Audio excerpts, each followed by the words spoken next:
I find it interesting that there are so many so called black Americans that follow after the so called African spirituality while at the same time bashing the Bible, bashing so called Christians, and bashing the church. I want to respond to a comment that was made on one of Sadnetter's videos.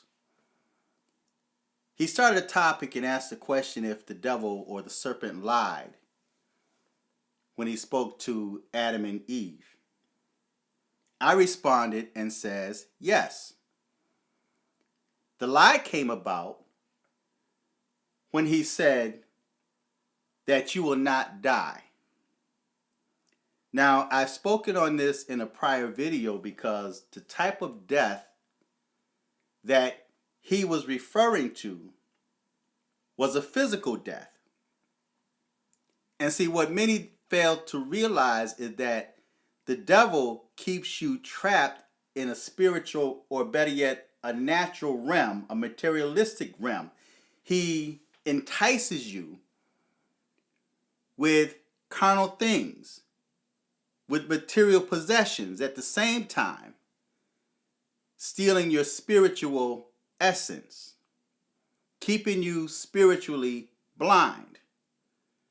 The type of death that they suffered was separation from the Most High. It was a spiritual death. Although they did not die a physical death. Now, the young man, which is, of course, someone that has no videos and he's got no photo of himself, these are the people that usually talk the loudest. But I responded to a comment that he made to me. And I referred to him as being spiritually dead. His response to me was, I'm not spiritually dead. I'm into African spirituality. The Bible is fantasy.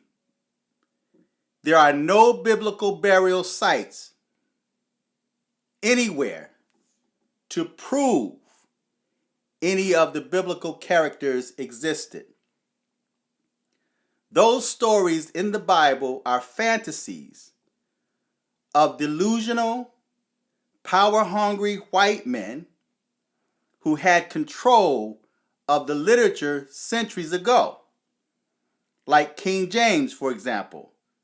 And then he says, trust me, I'm far from spiritually dead. If only you knew who you converse with.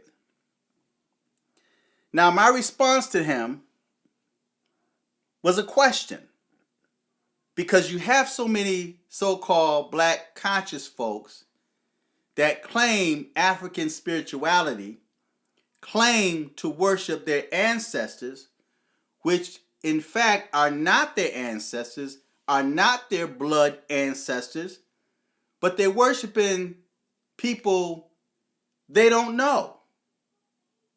They're worshiping, in most cases, demons. And you wonder why the results of your life is what we see now. You wonder why you are still at the bottom of society.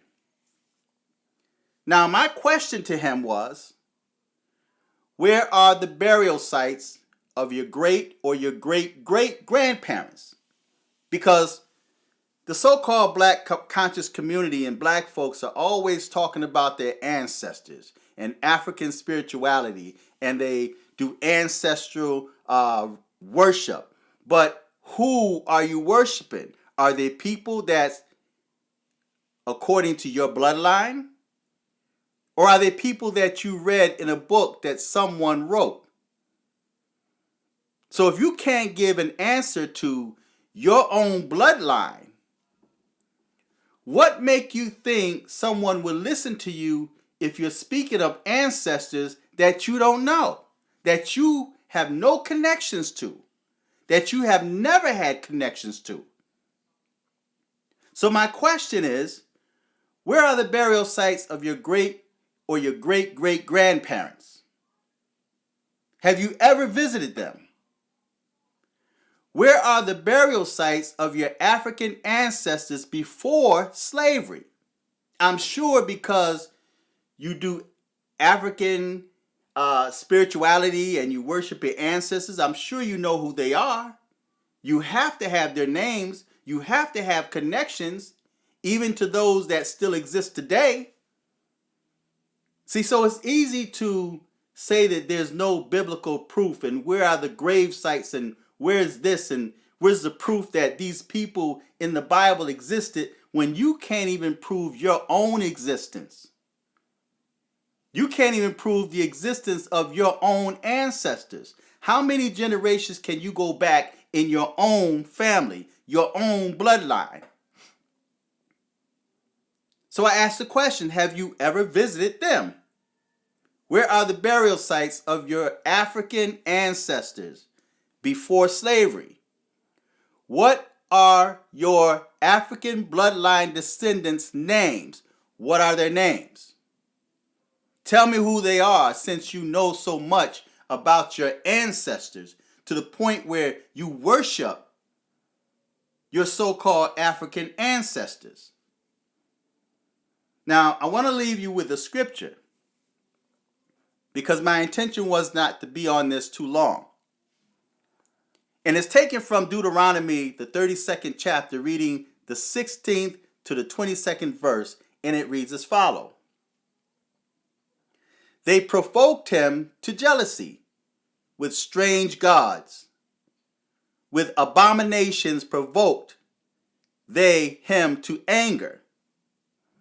They sacrificed to devils, not to God, to gods whom they knew not, to new gods that came newly up, whom your fathers feared not. Of the rock that begat thee, thou art unmindful, and hast forgotten God that formed thee. The 19th verse reads, and when the Lord saw it, he abhorred them, because of the provoking of his sons and of his daughters. And he said, I will hide my face from them. I will see what their end shall be. For they are a very froward generation, children in whom is no faith. Now, pay attention to this 20th verse, where it says, I will hide my face from them. I will see what their end shall be. In other words, the Most High, in many cases, in most cases, in this time, is just sitting back watching the results of your life. So when many of you cry out that don't know God, that never gave him a chance, when you turn your back on the Most High, says he don't exist, you start whoring after other gods whom your forefathers did not know, the Most High is sitting back observing and watching what your end will be. So when you decide to cry out to him and he refused to answer you, just know that he's sitting back watching the results of your own choices and actions in your life. So when you cry out, I prayed and God didn't hear me, I prayed and asked God to help me and he didn't help me, well, maybe you should take the time out to look at your life and how you live before disaster struck. See, you have to serve God every day. I'm not saying that you have to be perfect, but when you wake up every morning, the first thing you should do when you roll out of your bed is give thanks to the Most High. Ask him to bless you and to watch over you and your family, to keep you. And then when you go throughout your day, it is your responsibility to live an upright lifestyle. You cannot play on the devil's playground and not expect the devil to one day show up. So while you're dilly-dallying on the devil's playground and disaster strikes, and then you want to call upon the Most High for help, and he's not going to hear you. Know why? Because he hid his face from you. And he will see what your end shall be. And then it says, for they are a very froward generation, children in whom is no faith. The 21st verse says, they have moved me to jealousy with that which is not God. They have provoked me to anger with their vanities, and I will move them to jealousy with those which are not a people. I will provoke them to anger with a foolish nation. Now, you talk about the white man. The white man is the Most High's secret weapon against you, against your unrighteousness, against your ungodliness, against you being unholy. I'm going to read that again. They have moved me to jealousy with that which is not God. They have provoked me to anger with their vanities, and I will move them to jealousy with those which are not a people. See, you call the white man the devil. You call the white man out of his name. You say he came out of caves.